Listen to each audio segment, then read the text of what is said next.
ನಾವು ದಿನನಿತ್ಯ ಸೇಮ್ ಪ್ರಶ್ನೆ ಕೇಳ್ತೀರಿ. ನಾವು ದಿನನಿತ್ಯ ಇವತ್ತು CM ಅವ್ರು ಕೊಟ್ಟ ಡೆಡ್ ಲೈನ್ ಮುಕ್ತಾಯ ಆಗಿದೆ. 500 ಅರ್ಥ ಮಾಡ್ಕೊಳ್ರಿ.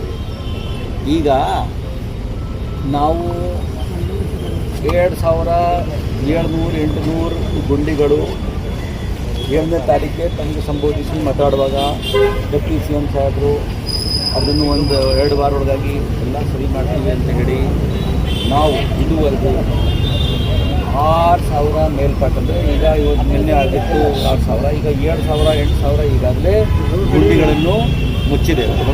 ಆಮೇಲೆ 3 ಥರ ವಿಚಾರ ಇದೆ ಗುಂಡಿಗಳು.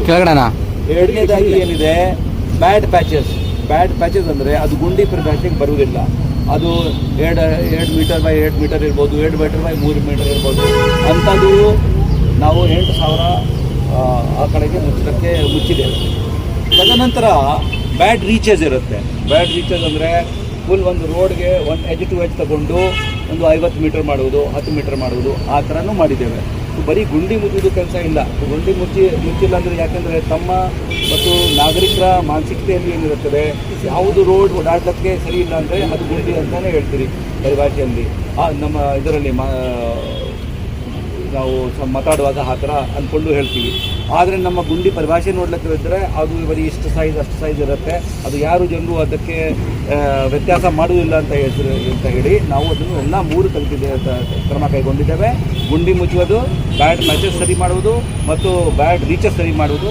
ಹೀಗಾಗಿ ಸುಮಾರು ಕೆಲಸ ಆಗಿದೆ, ತಾವು ಕೂಡ ನೋಡಿರ್ಬೋದು.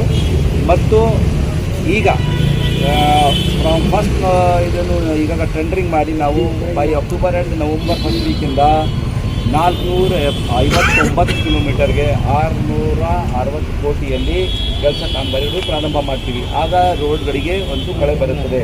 ಬಹಳ ವರ್ಷದಿಂದ ನಾವು ಆರ್ಟಿರಿಯಲ್ ಸಬ್ ಆರ್ಟಿರಿಯಲ್ ರೋಡ್ ಮೇಲೆ ಖರ್ಚು ಮಾಡಿಲ್ಲ. 6,000 ಕೋಟಿ ನಮ್ಮ ಅಮೃತನಗರ ಸ್ಥಾನದಲ್ಲಿಯೂ ಕೂಡ ಮೇಜರ್ ಆಗಿ ನಾವು ವಾರ್ಡ್ ರೋಡ್ ತೆಗೆದುಕೊಂಡಿರುವುದರಿಂದ ಈ ರೋಡ್ಗಳಿಗೆ ಈಗ ಸ್ವಲ್ಪ